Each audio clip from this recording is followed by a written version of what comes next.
हमने शहर को दी एक नई पहचान, हम हैं सिंघानिया बिल्डकॉन।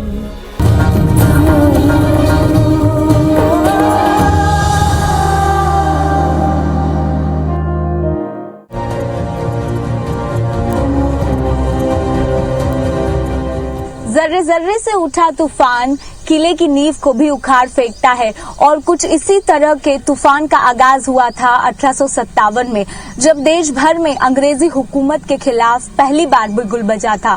देश के हर एक कोने से आंदोलन की जंग छिड़ गई थी, तो भला मध्य प्रदेश इससे कैसे पीछे रहता। मध्य प्रदेश के निमाड़ से एक ऐसे शेर की दहाड़ सुनाई दी जिससे अंग्रेजी हुकूमत भी कपकपा उठी थी। नमस्कार, मैं शालिनी हार्डिया आज आपको एक ऐसे शूरवीर की कहानी सुनाने जा रही हूँ जिसे काले पानी की सजा भी झुका न सकी। देखिए मेरे साथ निमाड़ के योद्धा भीमा नायक की अनदेखी अनसुनी कहानी। मध्य प्रदेश के निमाड़ का आदिवासी योद्धा महान भीमा नायक। कहा जाता है कि आजादी की जंग में भीमा नायक ने अकेले अपने दम पर अंग्रेजी शासन की नाक में दम कर दिया था। भीमा नायक के जन्म का कोई ठोस प्रमाण नहीं मिलता, लेकिन बताया जाता है कि उनका जन्म बड़वानी जिले के पंचमोहाली गांव में हुआ था। इतिहासकार बताते हैं कि उनका जन्म 1815 के आसपास हुआ था। भीमा नायक की माता का नाम सुरसी और पिता का नाम रामा बताया जाता है। भीमा नायक की मां को तीर कमान चलाने में महारत हासिल थी, साथ ही तलवार, भाले, बर्छियों के निर्माण में उन्हें दक्षता हासिल थी। 10 साल की उम्र में ही भीमा ने अपने माता पिता से तीर कमान चलाने की कला सीखी। भीमा नायक के पूर्वजों ने ही सतपुड़ा की पहाड़ियों को अपनी शरण स्थली बनाया था। हालांकि ये पता नहीं चलता कि भीमा के पिता को अंग्रेजों ने किस अपराध में पकड़कर यातना दी थी। इतिहासकार बताते हैं कि भीमा के पिता को अंग्रेजों ने लूटपाट के आरोप में बंदी बनाया और बंदूक के कुंदों से उनकी बेरहमी से पीट कर हत्या कर दी थी।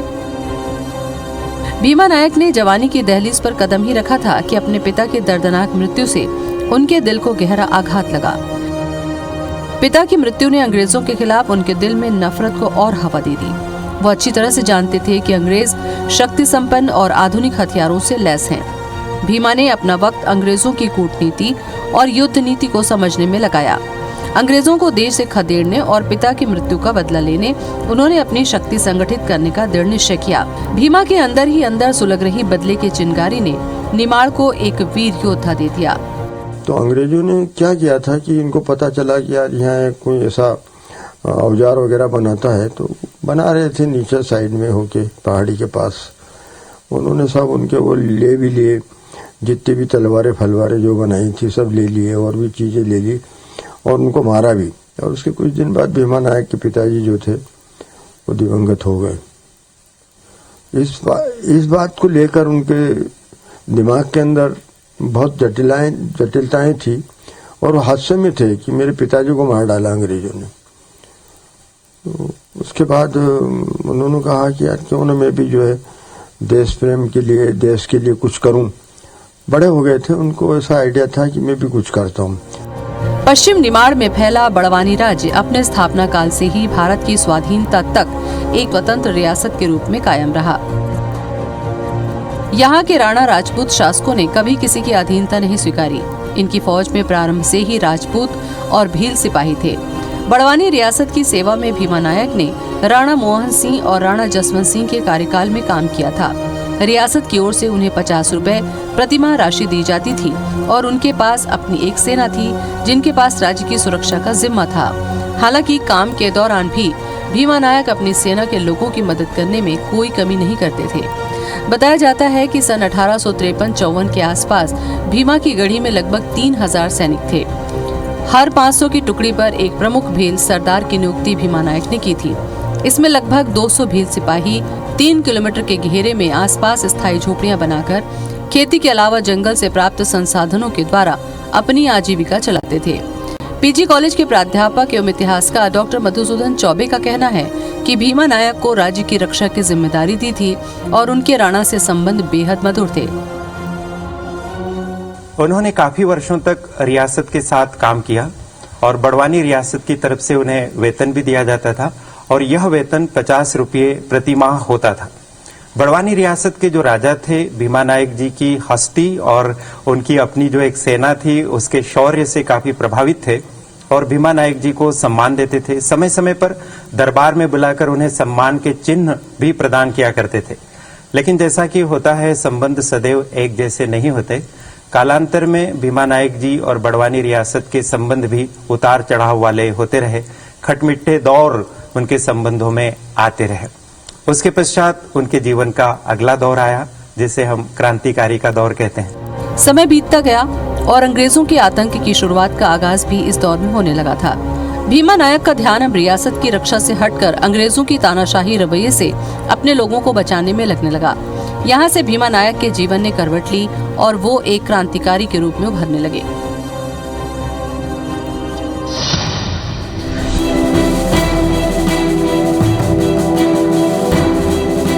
भीमा नायक और अंग्रेजों के बीच 4 बार प्रमुख युद्ध हुआ। इस दौरान तात्या टोपे का निमाड़ आगमन हुआ और उन्होंने अपने खून से विजय तिलक भी लगाया। अंग्रेज इस कदर भीमा नायक से परेशान थे कि उनको पकड़ने के लिए पहले 500, फिर 1000 और फिर 2000 रुपए तक की इनाम की राशि घोषित की। अंग्रेजी ईस्ट इंडिया कंपनी ने व्यापार के उद्देश्य से भारत की सरजमीन पर कदम रखा था, लेकिन भारत की संपन्नता देख उसकी नीयत डोल गई। उनका मकसद अब भारत की आर्थिक मजबूती को तोड़ना और भारत पर शासन करना था। आदिवासी इलाकों में उनकी इस अर्थनीति की बदौलत कई बार नरसंहार हुआ, लेकिन अलग अलग दौर में कई जननायक उभरे और उन्होंने अंग्रेजों को समझा दिया कि आदिवासी किसी की अधीनता स्वीकार नहीं करते। 1857 के आते आते भारत की आवाम का सब्र टूटने लगा। लगातार वर्षों से पल रही घृणा और असंतोष आखिरकार पूरे देश में सशक्त महाविद्रोह के रूप में प्रकट हुआ। इस क्रांतिकारी युद्ध ने अंग्रेजी हुकूमत को अंदर से हिलाकर रख दिया। मध्य प्रदेश के निमाड़ से भीमा नायक 1857 में अंग्रेजों के विरुद्ध लड़ने वाले स्वतंत्रता सेनानी बन गए थे। उन्होंने 1857 से 1867 तक 10 वर्ष अंग्रेजों से संघर्ष किया। भारत के अधिकांश भागों में 1860 तक अंग्रेजों ने क्रांतिकारियों पर नियंत्रण कर लिया था, लेकिन बड़ी बात यह रही कि भीमा नायक 1867 तक सक्रिय रहे। बताया जाता है कि अंग्रेजों ने भीमा नायक की मां सुरसी को कठोर दंड दिया था। संपूर्ण जीवन उन्होंने अंग्रेजों के विरुद्ध बेटे की विद्रोही गतिविधियों में सक्रिय रहकर अंग्रेजों की यातना झेली और अंत में मंडलेश्वर जेल के यातना शिविर में भूख प्यास से आहत होकर अपने प्राण त्याग दिए। भीमा नायक ने अपने कार्यकाल में 4 प्रमुख युद्ध लड़े। उनमें 24 अगस्त 1857 को पंचसावल की लड़ाई, 11 अप्रैल 1858 को अम्बापानी की लड़ाई, 4 फरवरी 1959 की धाबा बावड़ी की लड़ाई, 9 फरवरी 1859 की पंच बावली की लड़ाई का उल्लेख मिलता है। इसमें अम्बापानी की लड़ाई सर्वाधिक सघन बताई जाती है। इतिहासकार कहते हैं कि अम्बापानी का अपना ही एक ऐतिहासिक महत्व है। इस जंग में करीब 150 आदिवासी सैनिक शहीद हुए थे। आजादी की इस लड़ाई पर शोध अब भी जारी है। 1858 में तात्या टोपे ने अपनी फौज के साथ निमाड़ में प्रवेश किया था और वो 25 नवंबर 1858 को बड़वानी उनकी फौज पहुंची थी। उनकी फौज के साथ भी भीमा नायक का संपर्क हुआ, किंतु भीमा नायक ने तात्या टोपे के साथ जाने की योजना पर विचार नहीं किया। उसका ये कहना था कि वो निमाड़ क्षेत्र में ही अपने गतिविधियों को केंद्रित रखेगा और यहीं अंग्रेजों के खिलाफ लड़ता रहे। निमाड़ के स्वतंत्रता संग्राम का इतिहास महान क्रांतिकारी नेता तात्या टोपे की गतिविधियों के बिना अधूरा ही समझिए। तात्या टोपे जैसे प्रसिद्ध क्रांतिवीर ने भी निमाड़ क्षेत्र में प्रवेश करके संविधान की भावना को जगाया और आदिवासियों को संगठित करके उन्हें अंग्रेजों के विरुद्ध विद्रोह के लिए प्रेरित किया। तात्या टोपे जब खंडवा पहुंचे तब उन्हें चारों ओर से अंग्रेजों से घेर लिया। दक्षिण में खानदेश की ओर से भी अंग्रेजी सेना उनका मार्ग रोक कर खड़ी थी। लंबे संघर्ष के बाद तात्या टोपे निमाड़ के क्षेत्र को आसानी से पार कर गए। इस काम में निमाड़ के सिपाही बड़ी संख्या में सम्मिलित हुए। बताया जाता है कि निमाड़ के आगमन के दौरान उनकी भेंट भीमा नायक से हुई और उन्होंने अंग्रेजों के खिलाफ जंग के लिए उन्हें प्रेरित किया। इतिहासकार बताते हैं कि तात्या टोपे ने भीमा नायक को अपने खून से विजय तिलक लगाकर युद्ध के लिए तैयार किया था। भीमा नायक ने ही तात्या टोपे उनके साथियों को नर्मदा की घाटी पार कराई। इसके बाद गुजरात से ब्रिटिश फौज के आने का समाचार पाकर भीमा नायक और उसके सभी साथी क्रांतिकारियों ने अपना दबाव बढ़वाने के बजाय सेंधवा क्षेत्र पर बढ़ा दिया। बाद में अकबरपुरा और खरगोन क्षेत्र में भी भीमा नायक और उनके सहयोगियों का नियंत्रण होने लगा। भीमा नायक जी ने युवावस्था में अपने साथियों को साथ लेकर एक संगठन बनाया था, जिसको हम एक सेना भी कह सकते हैं।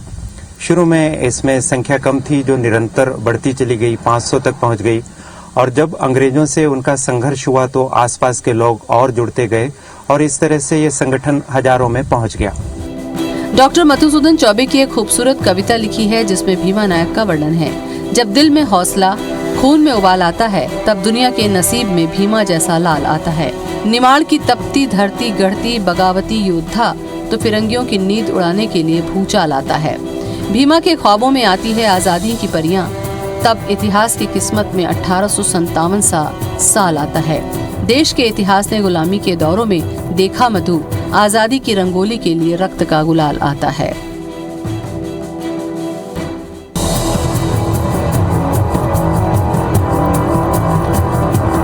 भीमा नायक 1857 की क्रांति के दौरान एक योद्धा के रूप में पहचान में आए।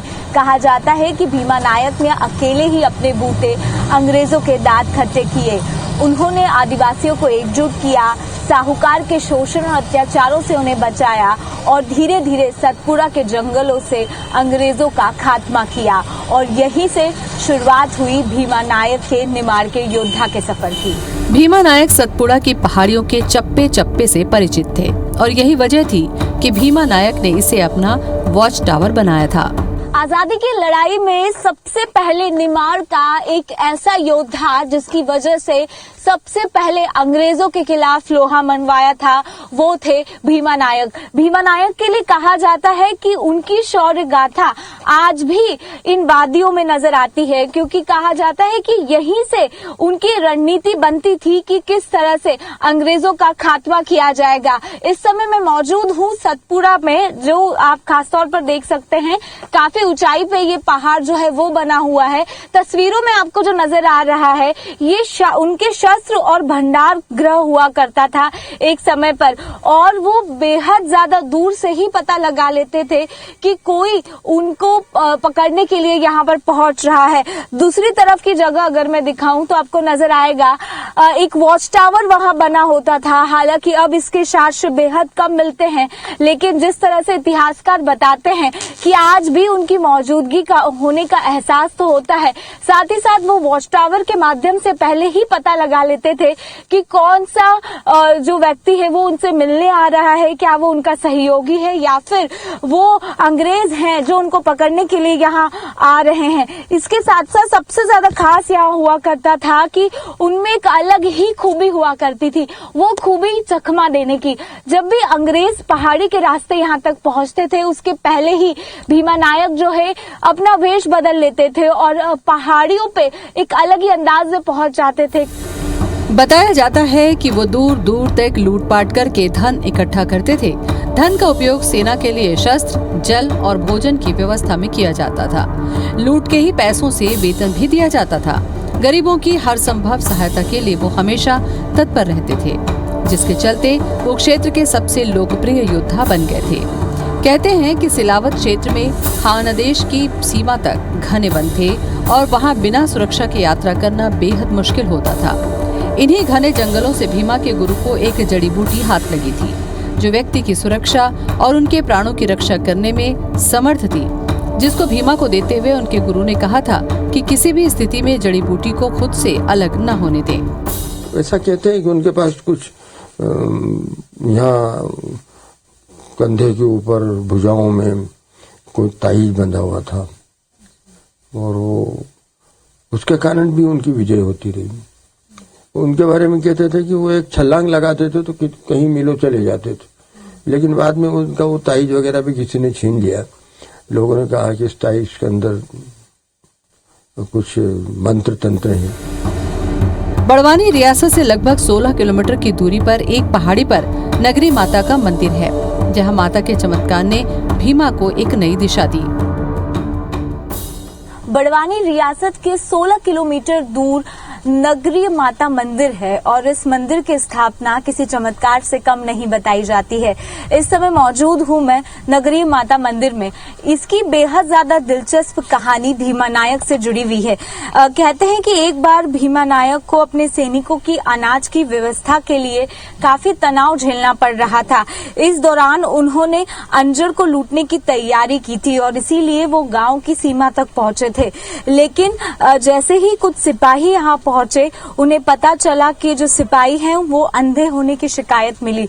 उसके बाद भीमा नायक देवीय शक्ति का उनको एहसास हुआ और वो तुरंत इस मंदिर में पहुंचे और माता रानी से क्षमा याचना मानी। कहा यह भी जाता है कि उन्होंने आंख बंद करके प्रार्थना की कि यदि तलवार गिर जाएगी तो मैं अंजड़ से चला जाऊंगा, और उन्होंने पूरी ताकत के साथ जो तलवार है उसको गाड़ने का काम किया, लेकिन जो तलवार है वो गिर चुकी थी। और उसके बाद चुपचाप जो है भीमा नायक इस जगह से चले गए और उसके बाद वो दूसरे गांव जाकर जो उन्होंने अनाज है वो लूटा। उसके बाद से ही ये जो मंदिर है ये काफी प्रचलित हुआ और माँ के जो चमत्कार हैं वो मौजूदा दौर में भी देखने को मिलते हैं।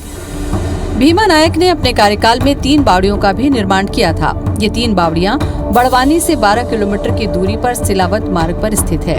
हालांकि बावड़ियों के निर्माण के पीछे कई किस्से मशहूर हैं, लेकिन ये सत्य है कि भीमा ने आदिवासियों की सुविधा के लिए इन बावड़ियों का निर्माण कराया था। बताया जाता है कि उस समय आदिवासियों में भी छुआछूत के प्रति बहुत कट्टरता थी और उसे देखते हुए अलग अलग बावड़ियों का निर्माण किया गया था।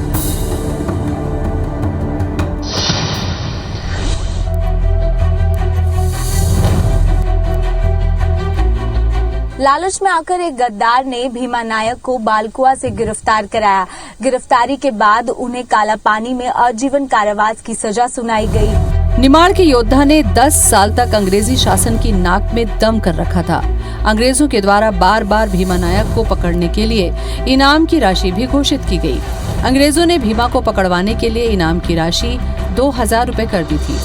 बताया जाता है कि भीमा नायक के साथ ही चंदर ने ही लालच में आकर भीमा नायक के बालकुआं में होने की सूचना अंग्रेजों को दी थी। अंग्रेजों ने बड़ी मुश्किलों के बाद भीमा नायक को 2 अप्रैल 1868 को गिरफ्तार किया, जिसके बाद भीमा को न्यायालय में प्रस्तुत किया गया। भीमा नायक पर इंदौर में मुकदमा चलाया गया। मुकदमे में उन पर राजद्रोह के लिए धारा 121, डकैती के लिए धारा 395 और हत्या के लिए धारा 302 लगाई गई। न्यायाधीश E.W. थॉम्सन ने भीमा नायक को कालापानी की सजा सुनाई। अंग्रेज लोग भीमा नायक के नाम से कांपते थे कि अरे मार देगा ये आदमी। उनके अंदर दया, अंग्रेजों के प्रति कोई सहानुभूति नहीं थी, संवेदना भी नहीं थी, उसने मार दो। तो उसने जो टीम बनाई थी बहुत सारी, उसमें किताब में मिलेगा आपको, बहुत सारे लोगों की टीम बनाई थी। उनकी माँ भी सहयोग करती थी और उन्होंने उनको प्रोत्साहित किया कि बेटे लड़ तू, हम तेरे साथ। कालापानी की सजा काटते हुए भीमा नायक ने करीब 9 साल बाद 29 दिसंबर 1876 को कारागार में अंतिम सांस ली। हालांकि एक शोध के अनुसार कुछ साल पहले भीमा नायक का मृत्यु प्रमाण पत्र पहली बार सामने आया था, जिसमें जिक्र था कि उनकी मौत 29 दिसंबर 1876 को पोर्ट ब्लेयर पे हुई थी। इतिहासकार मधुसूदन चौबे का दावा है कि भीमा नायक की मृत्यु को लेकर कुछ भी स्थिति स्पष्ट नहीं थी, लेकिन राष्ट्रीय अभिलेखागार नई दिल्ली में जो दस्तावेज मिलते हैं उससे जाहिर होता है कि मृत्यु प्रमाण पत्र तत्कालीन पोर्ट ब्लेयर और निकोबार के कन्विक्ट रिकॉर्ड डिपार्टमेंट में जारी किया गया था। जिस डॉक्टर ने उनके मृत्यु का प्रमाण पत्र बनाया है उसमें लिखा है कि उन्हें रक्ताल्पता हो गई थी, खून की कमी उनकी मृत्यु का कारण बताया गया।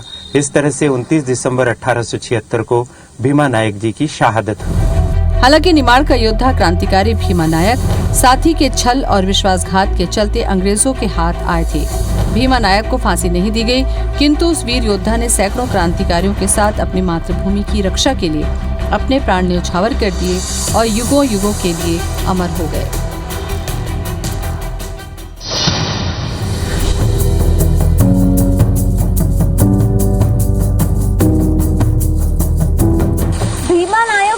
आज भी कई तथ्य अनसुलझे से नजर आते हैं। उनके वास्तविक फोटो का पता आज तक नहीं चल पाया है। इतिहास के पन्नों में भी उन्हें वो दर्जा नहीं मिला जिसके वो हकदार थे। कई ऐसी भीमा नायक की ऐतिहासिक धरोहरें भी हैं जो आज खंडर हो चुकी हैं, लेकिन सरकारों का ध्यान केवल प्रतिमा निर्माण तक ही सीमित है।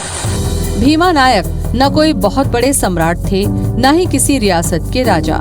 वास्तव में वो एक ऐसे बेताज बादशाह थे जो अपने आदिवासी भाई बहनों को अंग्रेजों की गुलामी और उनके द्वारा किए जा रहे अत्याचारों से मुक्ति दिलवाना चाहते थे। आदिवासियों को पानी के लिए परेशान होते देख बावड़ियां बनवाई।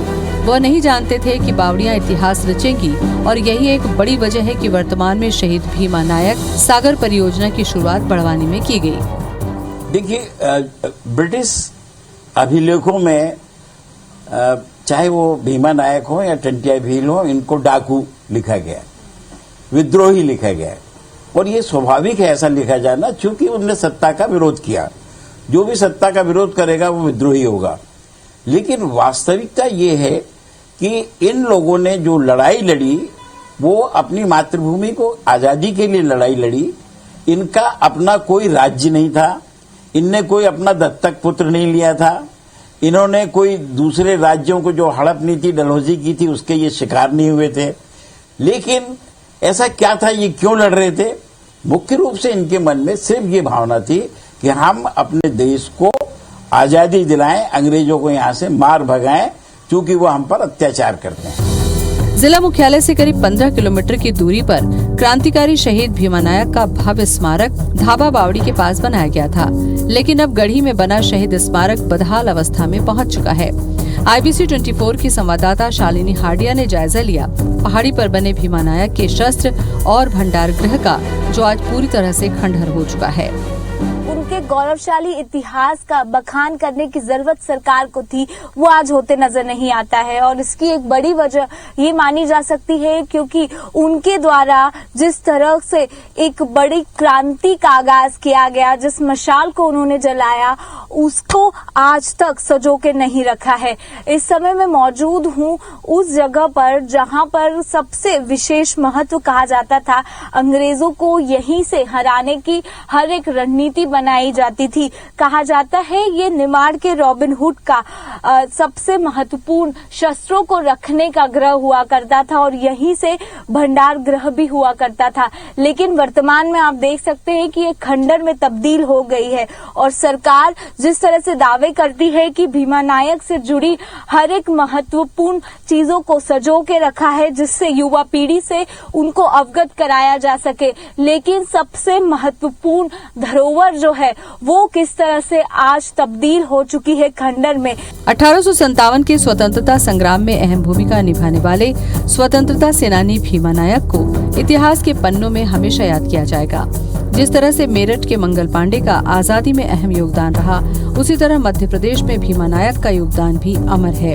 ऐसे महान शूरवीर, क्रांतिकारी और साहसी योद्धा को पूरा देश नमन करता है। मेरे लिए बड़े गर्व की बात है कि हम लोग जिस क्षेत्र में रहते हैं वो भीमा नायक जी की कर्मस्थली रहा है। भीमा नायक जी के किस्से और उनकी जाबाजी के किस्से आज भी हमें सुनने को मिलते हैं और उनके इसी योगदान के कारण उन्हें निमाड़ का रॉबिन हुड भी कहा जाता है।